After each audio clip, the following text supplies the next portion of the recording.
Vários minutos após o término da reunião, Audrey e Alger, que haviam retornado aos seus respectivos quartos e o navio, ainda podiam ouvir as palavras do louco reverberando em seus ouvidos.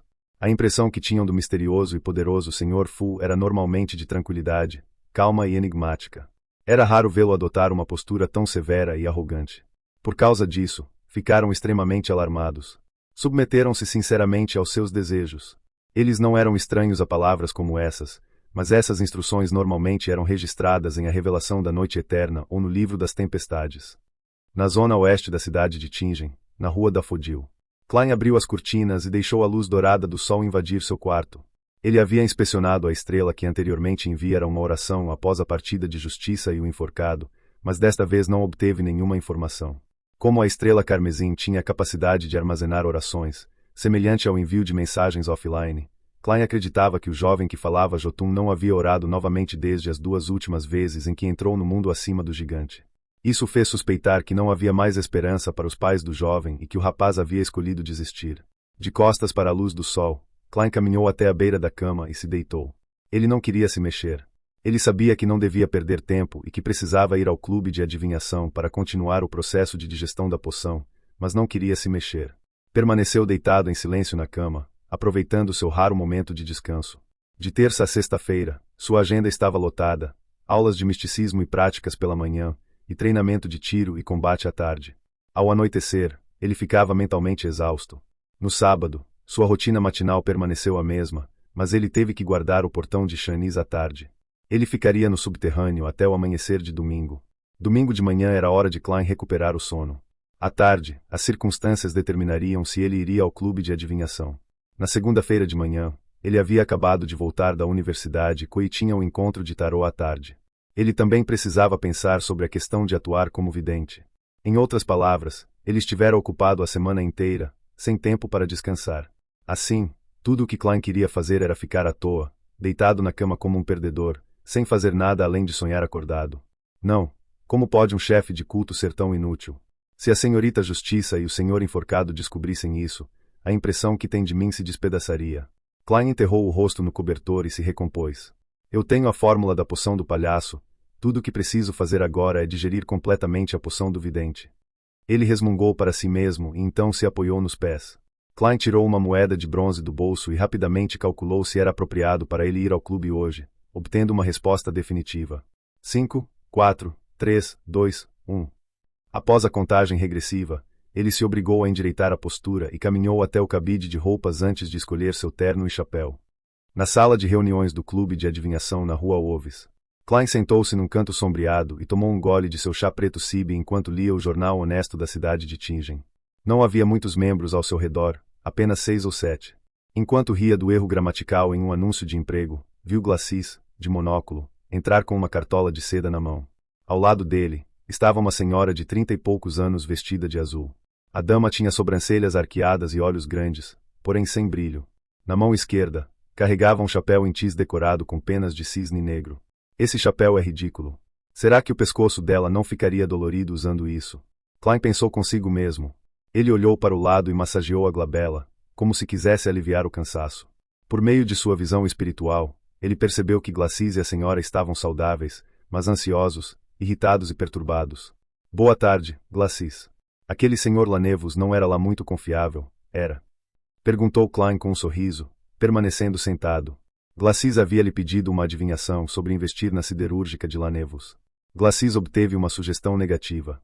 Mas, percebendo sua indecisão, Klein acreditou que ele já havia corrido o risco. Klein esperava que o homem não tivesse investido tudo o que tinha. Assim, Klein imediatamente fez a associação e o julgamento ao observar as nuances de suas emoções. Glacis ficou paralisado por um instante, depois esboçou um sorriso amargo. Lamento profundamente não ter dado ouvidos à sugestão que você me deu. Esta é a segunda vez que digo algo assim. Espero que não haja uma terceira. Ele virou a cabeça e olhou para a senhora com algumas rugas. Senhora Cristina, veja bem, o senhor Moretti já havia adivinhado o motivo da nossa visita sem que sequer disséssemos uma palavra. Ele é o vidente mais mágico que já vi. Estou mais do que disposto a descrevê-lo como um visionário. Boa tarde, senhor Moretti. Viemos aqui precisamente por causa de Lanevos. Cristina fez uma leve reverência, visivelmente ansiosa e nervosa. Vamos para Topaz. Glacis estava mais calmo. Ele apontou com o queixo para a porta da sala de reuniões. Klein riu enquanto se levantava. Este é o trabalho de um vidente. Ele seguiu o caminho até o quarto Topaz, que estava vazio. Glacis trancou a porta de madeira e caminhou até seu lugar, suspirando. Lanevus desapareceu. Ele deu a desculpa de que ia para o condado de Civelau supervisionar a escavação e saiu de Tingen, para nunca mais voltar. Enviamos alguém para procurá-lo de locomotiva a vapor e descobrimos que a grande mina de aço da qual ele falava só existia no mapa. Por sorte, lembrei-me do seu conselho e investi apenas um terço do que pretendia inicialmente. Caso contrário, teria perdido minha família e minha vida. As pupilas de Klein estavam mais escuras que o normal quando ele olhou para as duas pessoas à sua frente. Ele perguntou, um pouco curioso, antes de tomar uma decisão financeira tão importante, vocês não escolheriam um representante e verificariam se tudo o que ele disse era verdade na cordilheira de Ornassis, no condado de Civelaus? Cristina respondeu rapidamente. Nosso representante foi enganado pelas pessoas que Lanevus empregou, pelo local que ele alugou e pelo terreno que estava cercado. Klein não os questionou mais. Manteve sua postura de vidente e perguntou, o que vocês desejam adivinhar hoje? Queremos ver se isto ainda pode ser recuperado ou não, disse Cristina enquanto olhava para Glacis. Klein pegou um pedaço de papel e uma caneta tinteiro. Então vamos fazer uma adivinhação com o astrolábio. Eu pergunto e você responde. Entre as perguntas, Klein demarcou a constelação do trovão e os símbolos correspondentes a diversas situações antes de completar o astrolábio. Ele utilizou mais elementos em seu astrolábio do que uma pessoa comum. O método que ele usaria para interpretar o astrolábio o aproximaria da verdade. Senhora, senhor, vocês estão numa encruzilhada. Se não se controlarem e cederem à ganância e à ansiedade, afundarão ainda mais no abismo, sem jamais conseguir se libertar. Mas se forem pacientes e esperarem com perseverança, sem ganância, então terão a oportunidade de ver a luz do dia, disse Klein, com um tom calmo. Entendo. Cristina assentiu.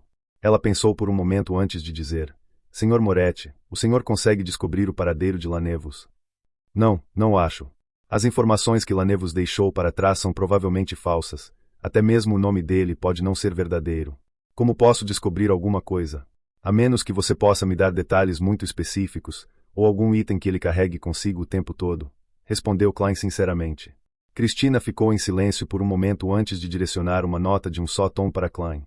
Ouvi dizer que Glacis me contou que você é um verdadeiro vidente, respeitoso e temeroso do destino, e não ganancioso por dinheiro. Considere o resto como gorjetas que estou dando ao clube. Obrigado pela confiança que você depositou em mim. Ela se levantou, se despediu e saiu rapidamente. Não sou ganancioso por dinheiro. Não, eu sou um homem materialista. Klein estava arrependido de ter agido como um charlatão. Ao ver Cristina sair, Glacis fechou a porta e perguntou, não tem mesmo nenhuma maneira? Eu já te indiquei o caminho.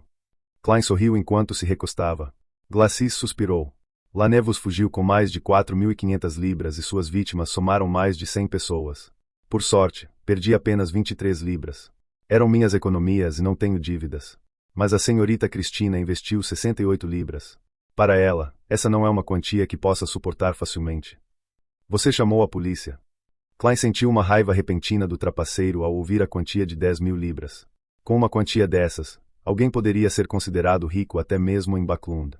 Não sei se a polícia pediria a ajuda dos falcões noturnos, dos punidores obrigatórios ou da mente coletiva das máquinas para um caso simples como este, pensou Klein, um pouco distraído.